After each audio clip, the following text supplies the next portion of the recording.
stolen. You have no right to detain me. I need to see your documents now. Justice in the parking lot. The summer sun beat down on the sprawling parking lot of Willow Creek Mall in suburban Atlanta, Georgia, casting long shadows over rows of gleaming cars.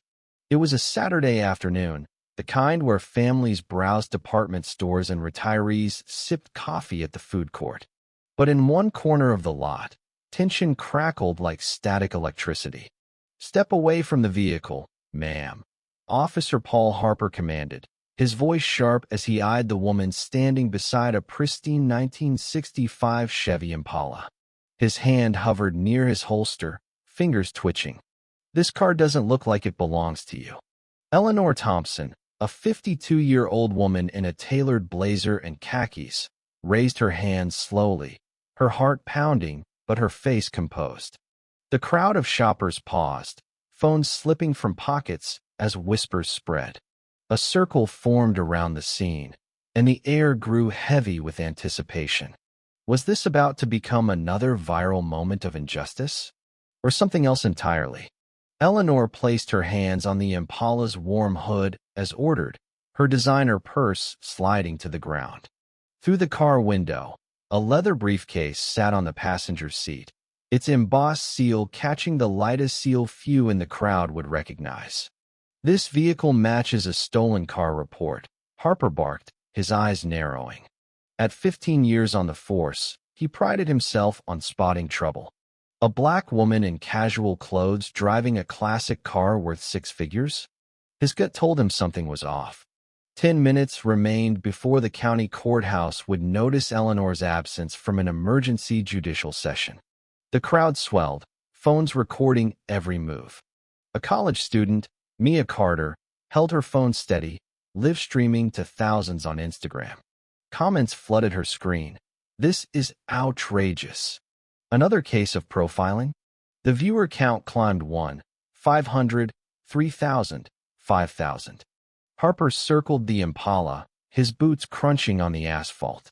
"This car's worth more than most folks' houses," he said loudly, ensuring the crowd heard. "Let's hear the truth. Where'd you get it?" Eleanor's voice remained steady despite the sting of humiliation. "Officer, I can explain." "No, ma'am." Harper cut her off, reaching for his radio. "You'll explain at the station. I need registration, insurance, and proof of purchase." Now, an elderly woman, Clara Jenkins, pushed through the crowd, her eyes wide with recognition. "That's not," she began, but Harper snapped, "Step back, ma'am. This is police business." Eleanor's phone buzzed in her pocket, Chief Justice calling. She couldn't answer, not with her hands pressed against the car her father had restored decades ago, a symbol of his pride and her heritage. Harper's voice grew sharper. "Empty your pockets. Backup's on the way." He was wrong, but he didn't know it yet. This wasn't just a traffic stop, it was the kind of moment that could end careers. Mia's live stream hit 10,000 viewers. Comments exploded. "This is racial profiling. Someone stop this." Clara tried again to speak, but bystanders held her back, wary of escalating the situation. Eleanor's briefcase, just feet away, held documents that could end this farce, but reaching for it risked a dangerous misunderstanding. Her phone buzzed again, another missed call from the courthouse. 5 minutes until her absence could derail a critical vote on police oversight laws. Sirens wailed as 2 patrol cars pulled into the lot, blue lights flashing. Sergeant Daniel Brooks, a 20-year veteran, stepped out, scanning the scene. The gleaming Impala, the composed woman, the growing crowd. "What's the situation, Harper?" he asked. "Possible vehicle theft," Harper replied, chest puffed out. "She claims the car's hers, but has no documentation." Brooks studied Eleanor, sensing something amiss. Protocol demanded he back his officer, but doubt not at him. Mia's stream surged to 20,000 viewers, with hashtags like Justice for Eleanor trending. A news van arrived, reporter Sarah Coleman stepping out with a camera crew, drawn by the social media storm. Eleanor spoke, her voice carrying courtroom authority. "Officers, I need to make a phone call to resolve this misunderstanding. Harper scoffed. No calls until we're done. The crowd stirred, a teenager shouting, "She's not resisting." Brooks raised a hand for calm, but the situation was slipping. Eleanor's phone buzzed again. Chief Justice. Urgent. 3 minutes left. I need to see your briefcase, Harper said, moving toward the car. Eleanor's tone sharpened. That contains confidential legal documents. You cannot search it without a warrant. Harper smirked. Suspected theft is probable cause. The legal stakes hit Eleanor hard: attorney-client privilege, sealed cases, judicial ethics. A search could compromise active trials. Clara Jenkins, a retired court clerk with 35 years of experience, pushed forward again. Officer, that's Judge Eleanor Thompson. Harper froze, handcuffs in hand. Ma'am, step back or you're under arrest. But Brooks' eyes flickered with recognition. He'd testified in Eleanor's courtroom before, though her casual attire had thrown him off. Mia's stream hit 30,000 viewers, comments screaming, "She's a judge? This cop's done." Eleanor reached slowly for her briefcase, her movements deliberate. "I'm retrieving my identification," she said. Brooks nodded, overriding Harper's protest. The crowd held its breath as Eleanor opened the briefcase, revealing a judicial ID card. Honorable Eleanor Thompson, Fulton County Superior Court. The seal gleamed in the sunlight. The parking lot fell silent. Harper's face drained of color. "Officer Harper, badge number 6271. Eleanor said, her voice steady but searing. "I am Judge Eleanor Thompson. This vehicle belonged to my father, Judge Samuel Thompson, who served this county for 30 years. She produced the registration, dated 2 years prior, transferring the car to her name. The crowd erupted not in anger, but in stunned vindication. Clara clasped her hands, tears in her eyes. Mia's stream soared past 50,000 viewers. Sarah Coleman pushed closer. "Your Honor, can you comment on this incident?" Eleanor faced the cameras. "This isn't a misunderstanding. This is racial profiling, a systemic failure that assumes a black woman can't own a valuable car. Officer Harper violated my Fourth Amendment rights and humiliated me based on prejudice, not evidence." Harper stammered, "I was following protocol." Eleanor's eyebrows rose, her courtroom demeanor taking over. "Protocol? You threatened arrest when I invoked my rights. You ignored Mrs.